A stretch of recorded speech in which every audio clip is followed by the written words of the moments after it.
What's up, y'all? It's Zach. We live in corporate, and hey, I'm sitting here the evening, actually, excuse me, after hearing the official news of the Supreme Court striking down Roe v. Wade and grappling with the reality that we're continuously growing into an increasingly fascist country, more and more authoritarian. It's terrifying, and it's frustrating. It's a bunch of different words. I sit there as a cishet black man, right, without someone without a uterus, terrified, and so I can empathize. I can imagine, but I cannot fully grasp how hopeless and terrified millions of other people feel in this moment.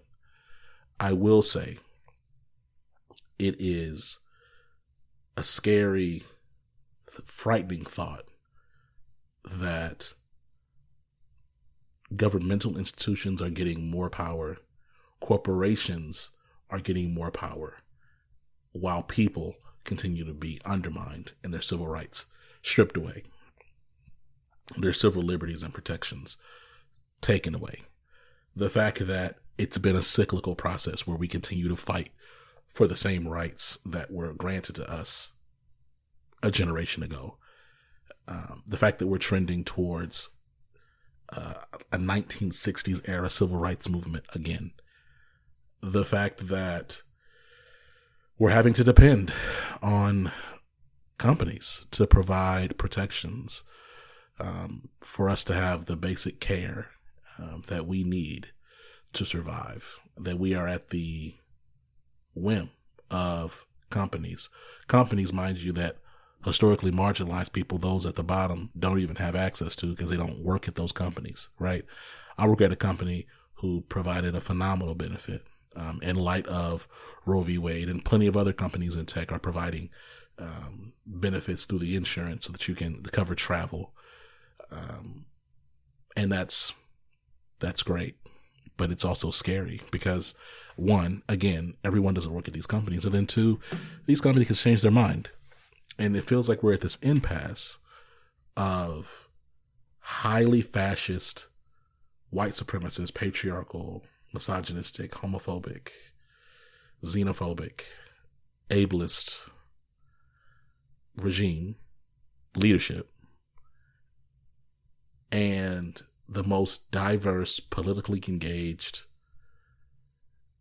and socially engaged populace that this country has ever seen. I don't know.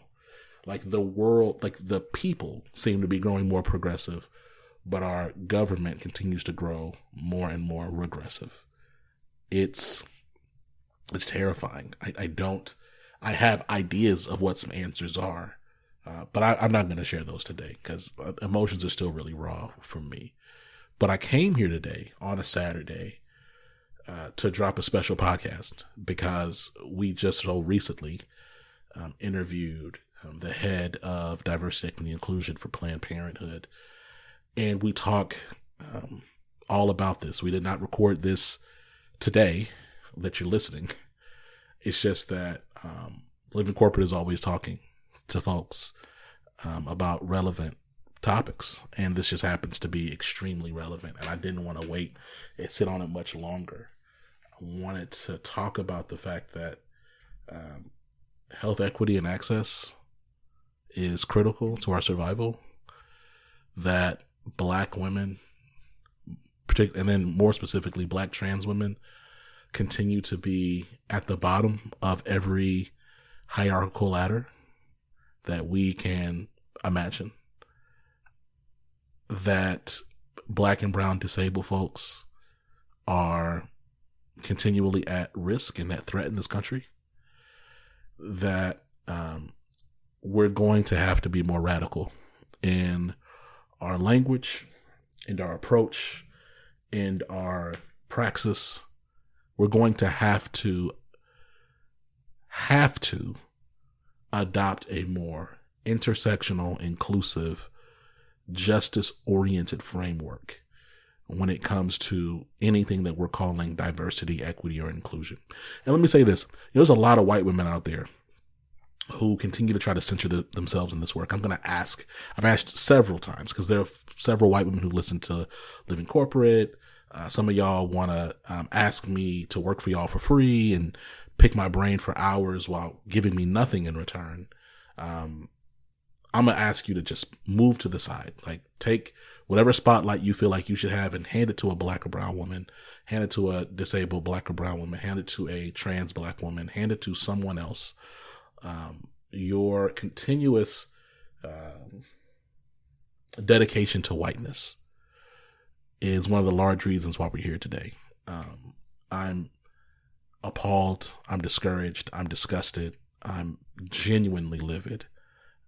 And I'm looking at this world that continues to be unsafe, not just for me, but everyone that looks like me. It continues to be unsafe for my daughter and my daughter that is on the way.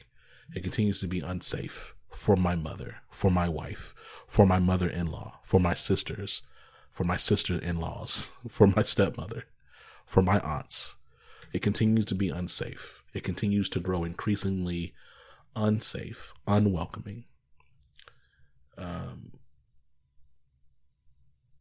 And so we have to do something different. We're not going to courageous conversations our way out of this. We're not going to spicy LinkedIn post our way out of this. We're not going to internal memo our way out of this. We need something different.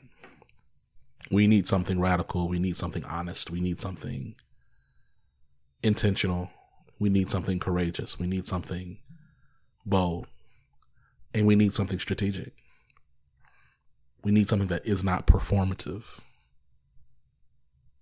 And we need those things years ago. Like, we need those things years ago. Like, we are well behind.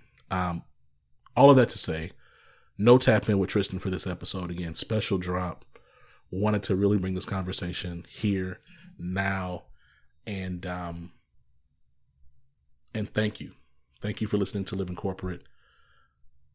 Check back with you after the conversation.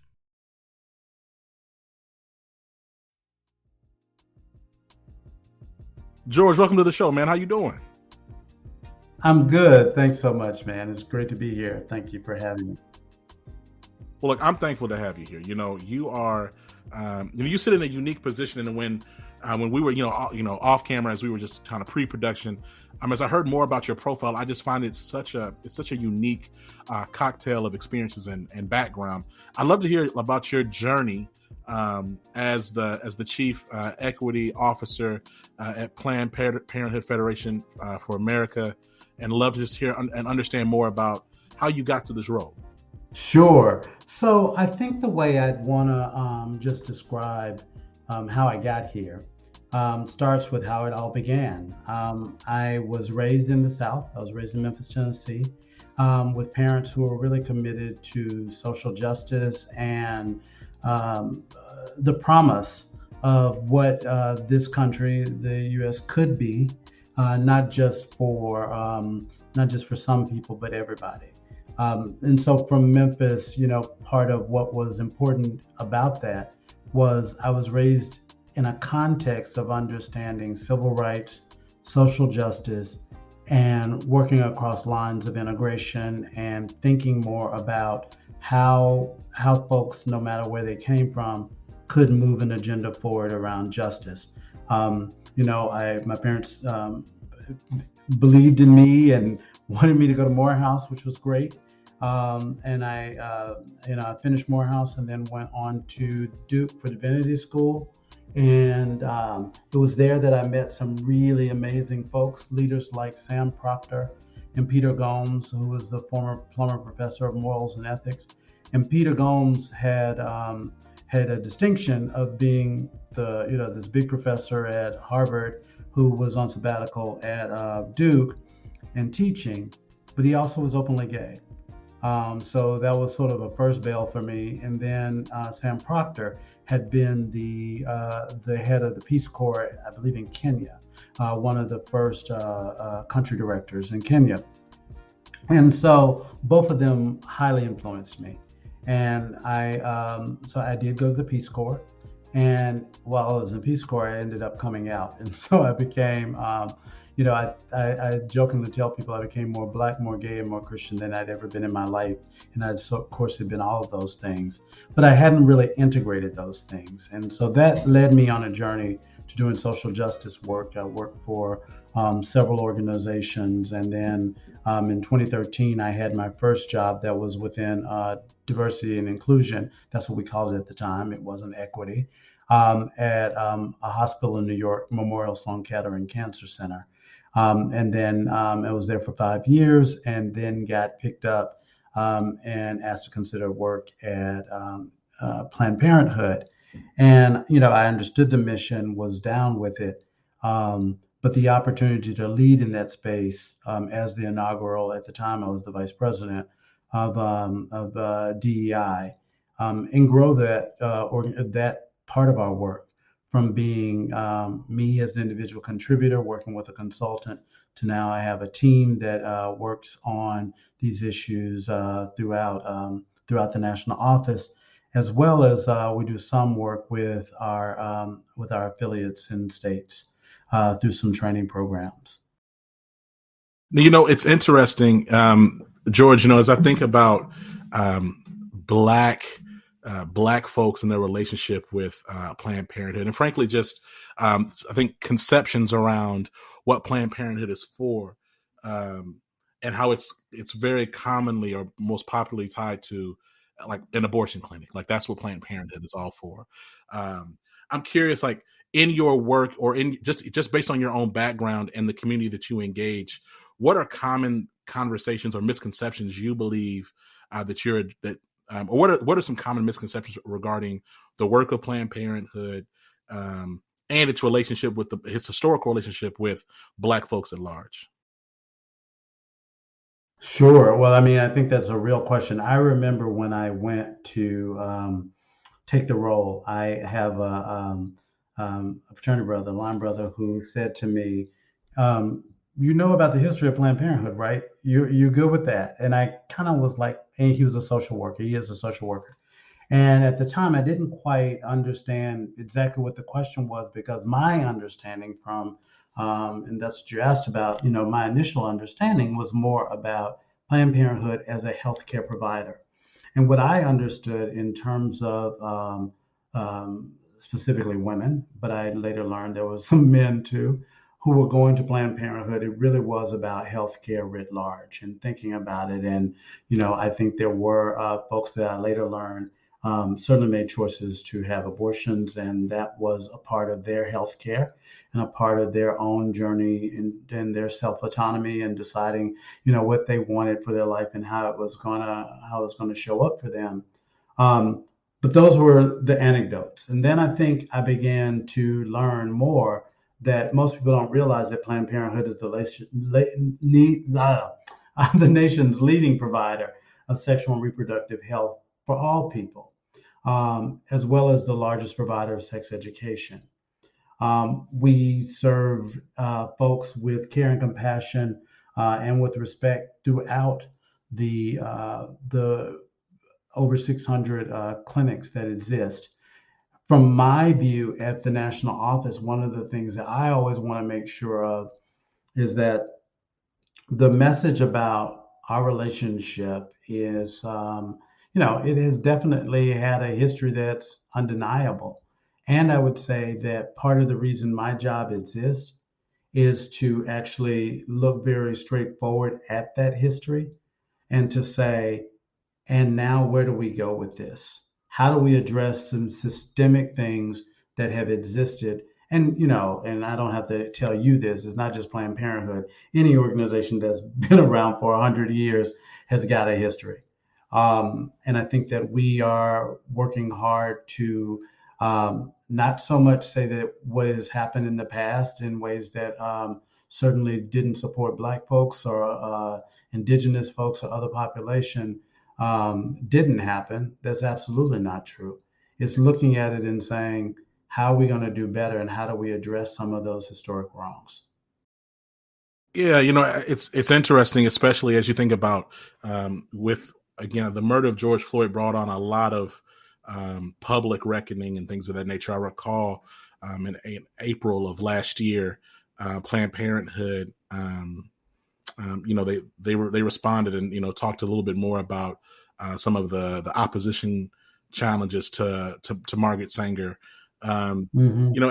As we talk about even just like your role, can we get a little bit more specific about the inequities that you're seeing and the work that you're doing to help address those historical inequities as far as Planned Parenthood? Yeah, so and I don't want to talk around the margins on that. I mean, you're referencing, one of the things that came out last year in April was an article from in the New York Times. It was an op-ed by our president, Alexis McGill Johnson, who I thought said it really clearly. Margaret Sanger, who was the founder of Planned Parenthood, founded the American Birth Control Movement, and she later founded Planned Parenthood. And it's important for us to simultaneously acknowledge Sanger's impact on sexual and reproductive health while also denouncing the means by which she advanced this work. I referenced the comment that one of my brothers made to me, and I had to go back and do some research myself. I was like, oh, wait a minute, what is this? She believed in eugenics, and it was an ideology that labeled certain people unfit to have children. And although at the time Sanger probably would have argued that it was not based on race and religion, we absolutely understood that eugenics is inherently racist and it's inherently ableist. And we can't gaslight that. Sanger's belief in eugenics in alignment with white supremacists in order to further the mission is in direct opposition to the mission of Planned Parenthood today. We believe in all people for every race, religion, gender, ability, and status and geography are all full human beings, and they have the right to determine their own future and decide whether and when to have children. I think that is really important to denounce the beliefs of Margaret Sanger, and as an organization, we've certainly done that. Not just because it's important for us to say it, but patients have to know where we stand, but so that our staff also, and that's the work that I am most focused on. Our staff know where we stand as an organization, right? Because, you know, again, there are different degrees of education that our staff has around this thing. And this is kind of where the equity work is so important. I mentioned that, um, I think I mentioned that, I was talking a little bit about my background. One of the things that has definitely changed is that now, and to your point earlier, Zach, most organizations understand that it's not just about diversity and inclusion, right? Mm-hmm. But there was a time when we were actually only talking about diversity. Mm. And frankly, it was diversity that really just was around race. Yeah. If you think about historically how, jobs like mine got started, they started out of this, it was affirmative action. Mm-hmm. It was out of glass ceilings that I might argue still exist in some places. But it was out of lawsuits. Mm-hmm. It was out of those kind of places that were directly tied to discrimination around race and specifically Black folks. It then we very quickly we looked at the issues that were happening with women, and later I can say more about intersectionality and how important that is. But that was, those were the kinds of things that were early on the shape.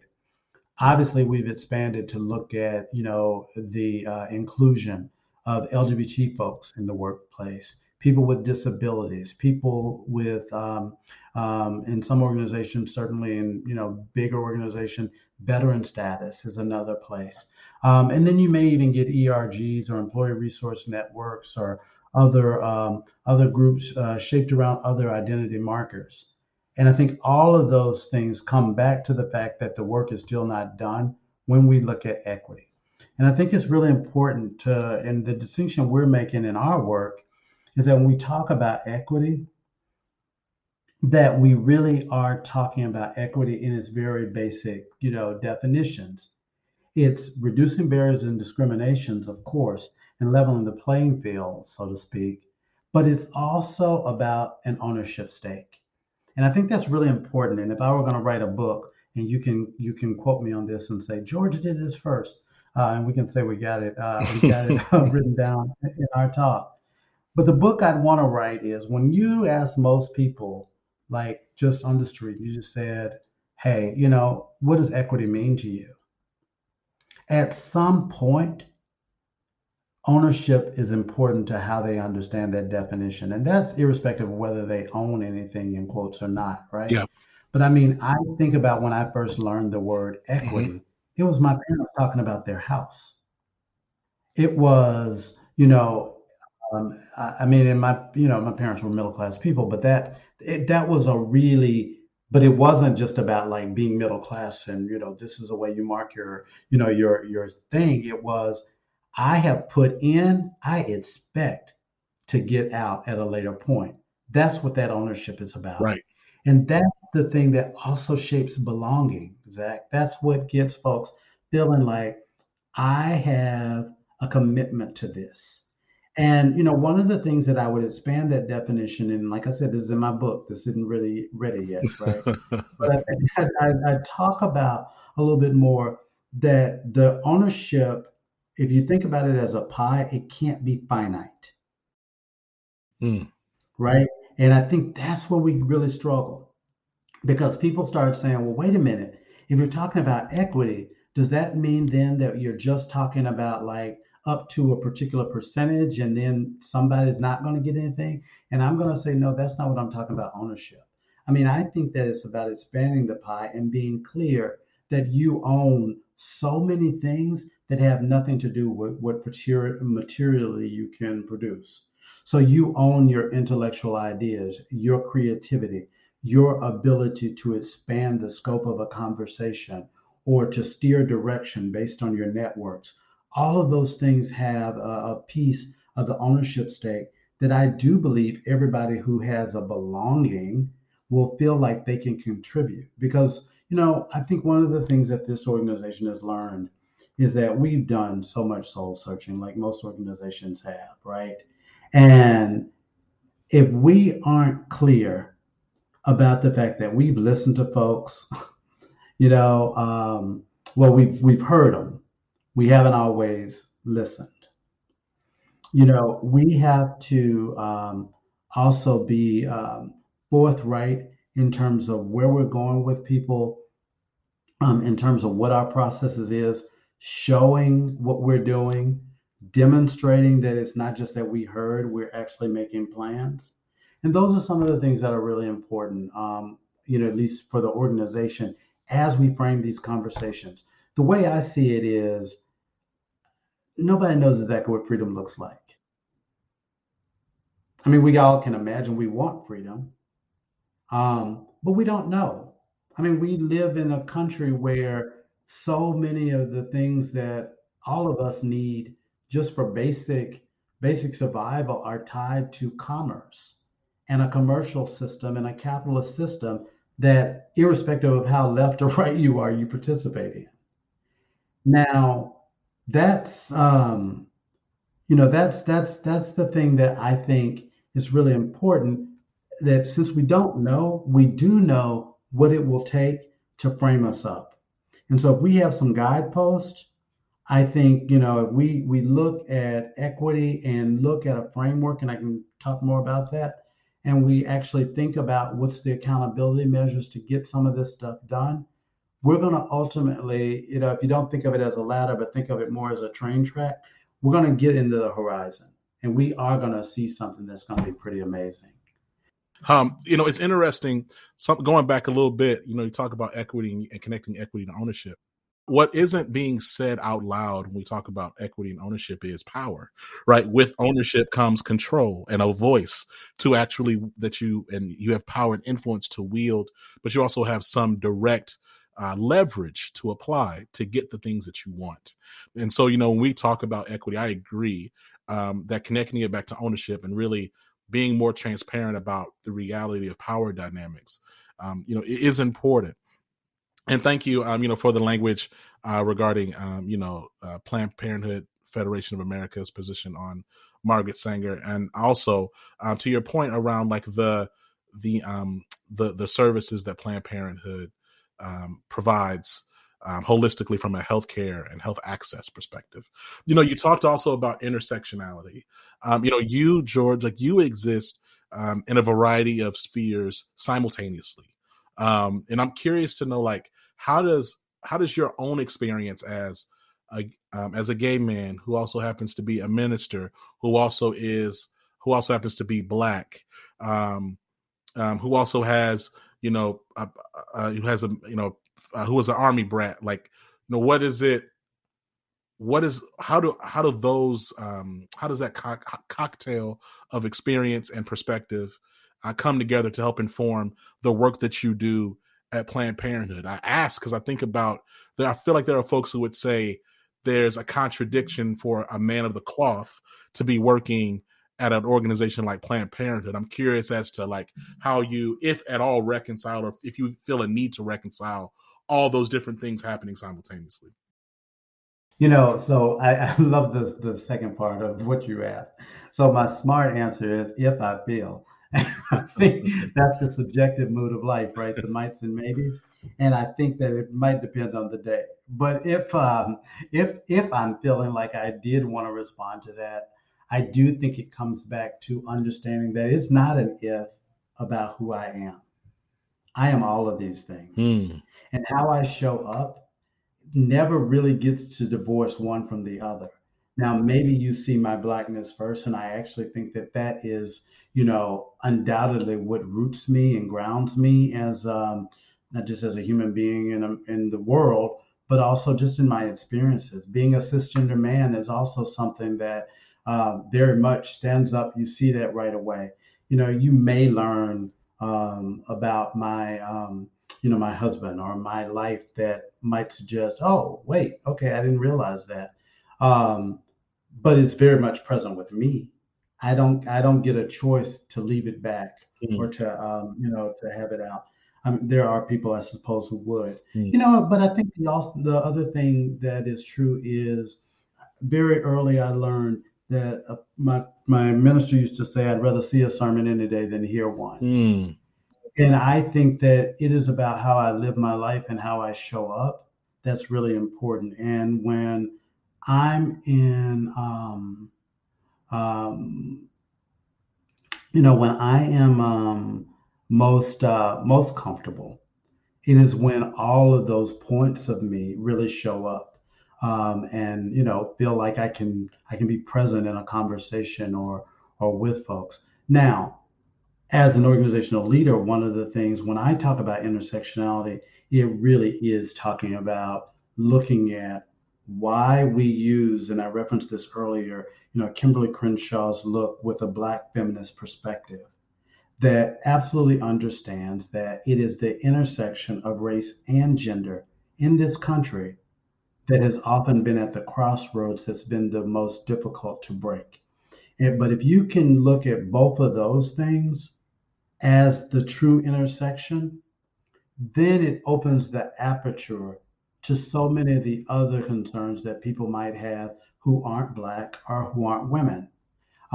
It has never been our policy, and I would say probably Kimberly Crenshaw would say the same thing, that says you just leave it there. Of course, you have to have a starting point to actually get a framework. So let me just say it this way. We understand how anti-Blackness has worked in this country and has worked, um, and that's not negotiable. That is a fact. It is a fact in our policies. It's a fact in how we live. Just go on down the line. When we talk about healthcare and inequality, a lot of it is tied to disparities that are rooted in racial discrimination. All of those things come back to equity. And that's why our big bet is on if you can actually face inequitable systems, look at them and make corrections with an intersectional framework, you'll just get further down. And those were the guideposts I was talking about. Um, there's a quote that reads that in the struggle for freedom, the people most exposed to different forms of oppression understand best how to dismantle them. And our goal is to break down barriers of white supremacy and anti-blackness. That's what will result in liberation and freedom. not just for Black people, but for everybody. George, I love this conversation.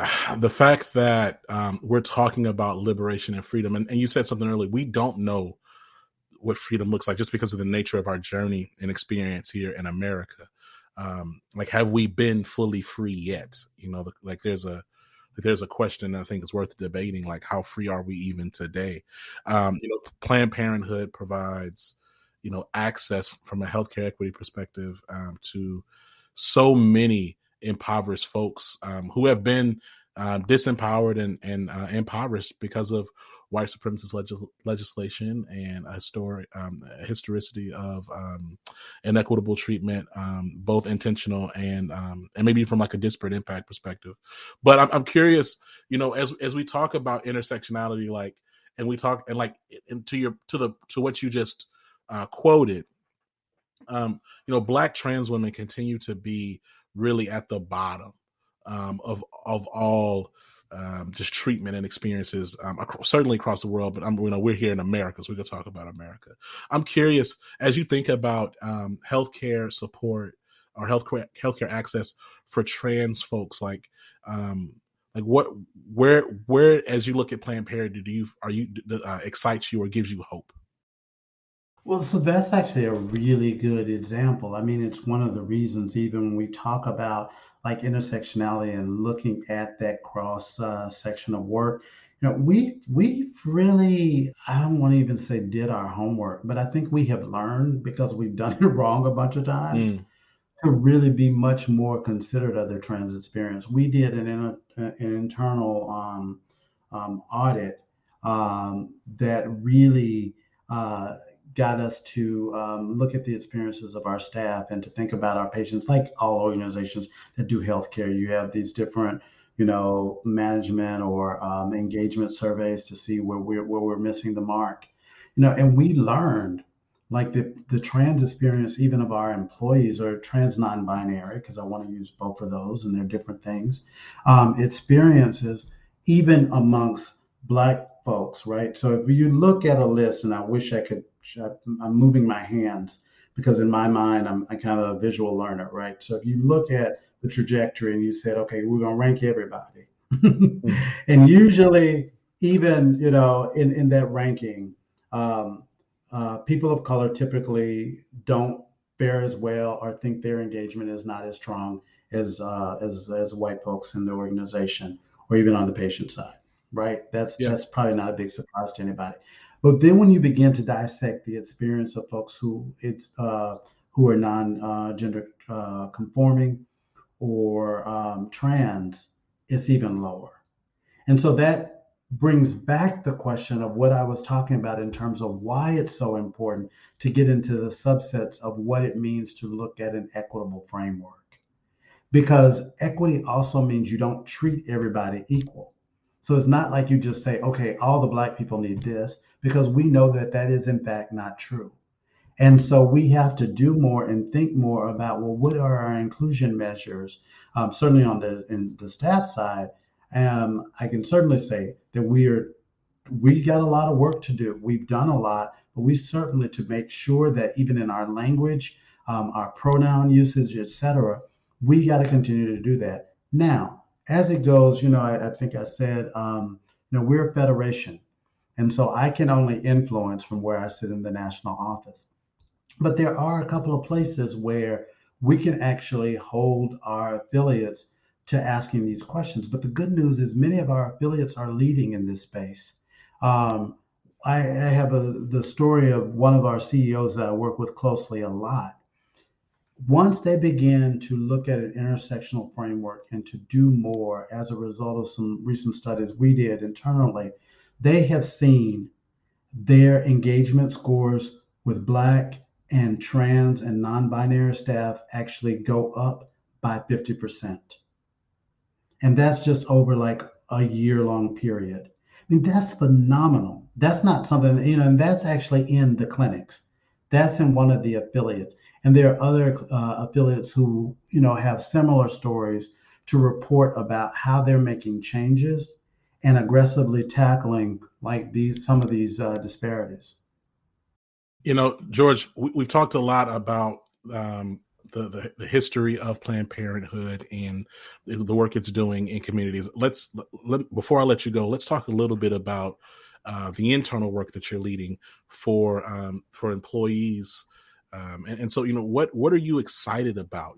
As you look at your role and you think about 2022 and onward, what are the things that get you excited about the work that you're leading and for the employee communities at your organization? Zach, I would be a big old liar if I told you that there aren't days I come home and go, why on earth did I take this work on?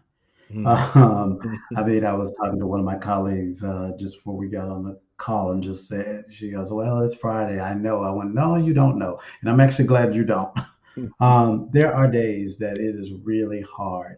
And I think it's those days also that I realize that the arc is long and the work just takes a lot of time. When I look back at my career and think about where I've had success and where I get excited, I mean, it's been not so much in fits and starts, but I do believe it has gotten stronger as my resolve to make a difference has continued to improve.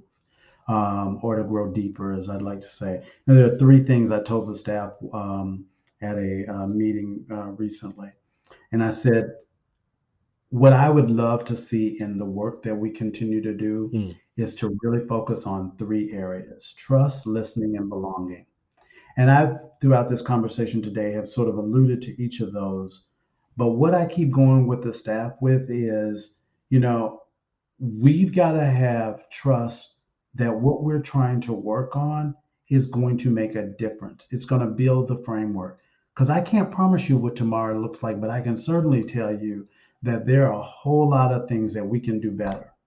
And if we trust the process to actually listen to the people who've been most approved, listen, most affected, listen, and really, really sit with what it means to, no matter where you sit on the spectrum, right? What it means to understand the data that shows the experience of Black women tells us the most about what we can do to change the course of history. That does not say that Black women are perfect and there aren't mistakes and all that other stuff. But when we look at this country and see, like, when we've trusted Black women, what has made the difference? I mean, we've just grown by leaps and Hmm. bounds. So it's trust. It's also listening. I talked a lot about that, not just hearing, what people are saying, but really actively listen. And the way you do that and you demonstrate that is not only do you listen, but you make investments that say, I'm actually trying to make a difference, because then people actually see what you're doing. Um, Again, back to what I said earlier, people they rather see what you're doing than hear what you're doing any day. And then the last thing is creating this sense of belonging. That really, I mean, this definition of equity has been batted around and people have been talking about it forever. And Alexis McGill Johnson, who's the president, and I had this conversation, is when it really clicked for me. She said it in another context, but I'd been saying all along that part of what I didn't think we were making the message around was really about this piece of equity being not just leveling the playing field, but also ownership. And I think that that is actually resonating as I'm having conversations with other employees and even folks on my team. I just did a retreat last week with my team. They saw each other for the first time in 2 years. And some of them are new and had never actually seen each other. So they didn't even know how tall or short, all those kind of Yeah. little things you take for granted. And as we were talking about the ownership piece, one of the folks on my staff, who originally was kind of like, I don't know, because they tend to be a little bit more left sometimes in terms of their perspective. But when they actually heard and understood ownership as a piece of belonging, it was not just a light bulb, it was an inspiration. Mm. And I think we can do more just to help folks understand how these three things of trust, listening, and belonging actually tie together.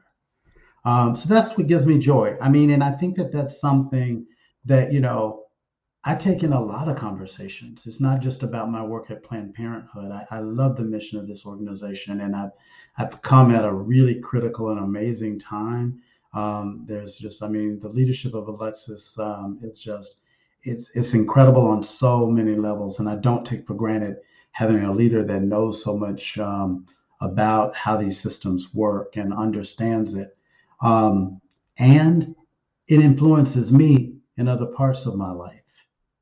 It helps me when I'm in a conversation with my brothers and we're just laughing about something, and I have to think about, well, what's the privilege I have just being who I am and how I show up?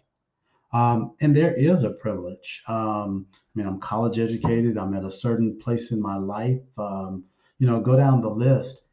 And if I can't understand how a lot of my benefits have happened probably on the backs of women who had the same potential and trajectory, then I'm not good in the conversation for anybody else if I'm not honest in the conversation about where my privilege sits.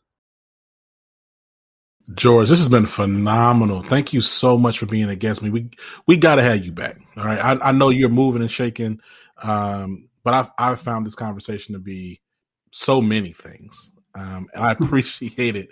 I appreciate you. Look, I'm gonna give you a little one last thing before we let you go. Is any shout outs or parting where you've been dropping jewels this entire interview, but I want to give you one last moment to shout out, final thoughts, and then we'll let you go.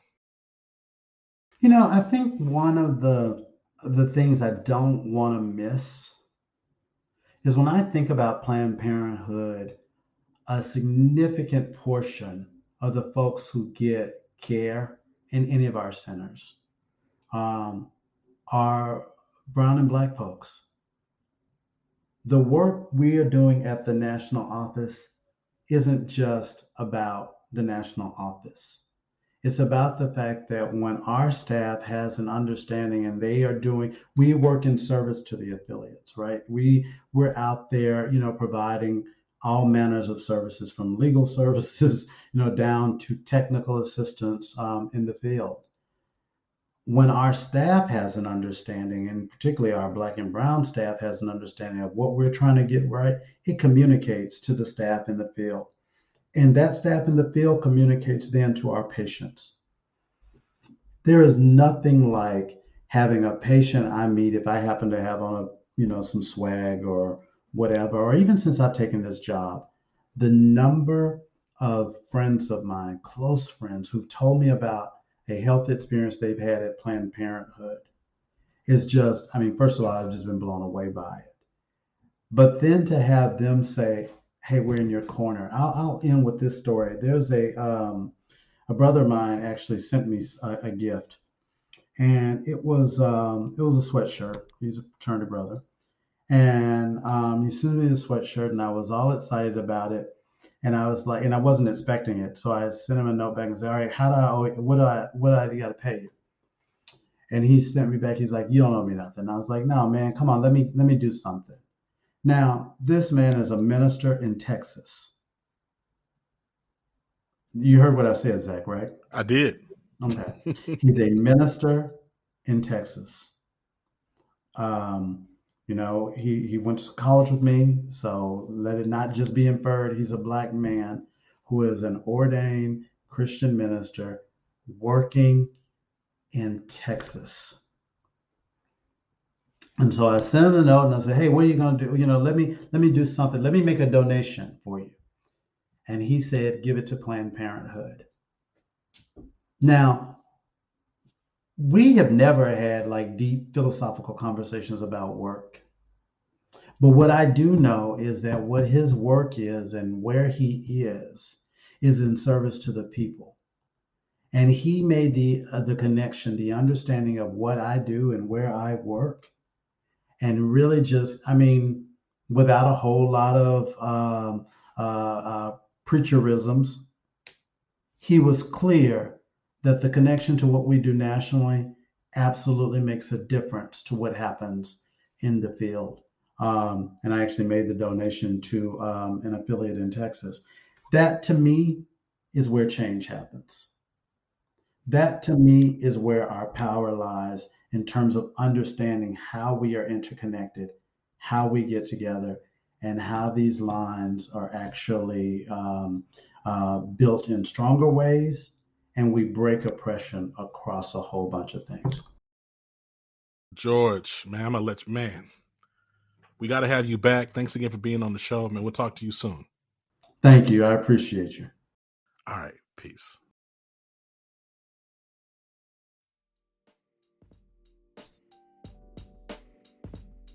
Yo, I want to shout out George Walker, Chief Equity Officer at Planned Parenthood Federation of America. Thank you so much for sharing your journey.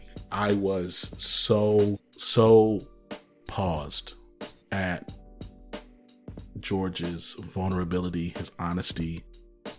He didn't shy away from a thing. His willingness to have a really frank conversation and his grappling with multiple realities and existing in such a highly intersectional way blessed me. It blessed me in real time. And I hope that it was beneficial for you. I want to shout out all organizations seeking to provide equitable and accessible care for historically marginalized communities. I want to continue to challenge diversity, equity, and inclusion leaders. Folks, this is just not the season to be trying to get a bag off of this. It's not. And I know some of y'all are talentless hacks. And so this is the way that you figured out you can expand your network and your brand and your, but this is not just a series of buzzwords. This work impacts people's real lives. This is not like a political game of chess or like something as a hobby. There are people who are going to pass away as a result of these decisions. There are people who are going to no longer be on this earth. They're going to die prematurely because of these decisions. And these people who are impacted, they work, they have jobs. Some of them you manage. If you don't manage some of these people, some of the employees that you do manage know them. They're their family members or their friends. These are real human beings. This is not theoretical work. This is real life. Again, I want to thank you, the listener, for listening to Living Corporate. Plenty of announcements coming up this week. Make sure you follow us everywhere that we're everywhere. Listen to this everywhere that you listen to podcasts. Make sure you give us 5 stars on Apple Podcasts, et cetera, et cetera, et cetera. I love y'all. Peace.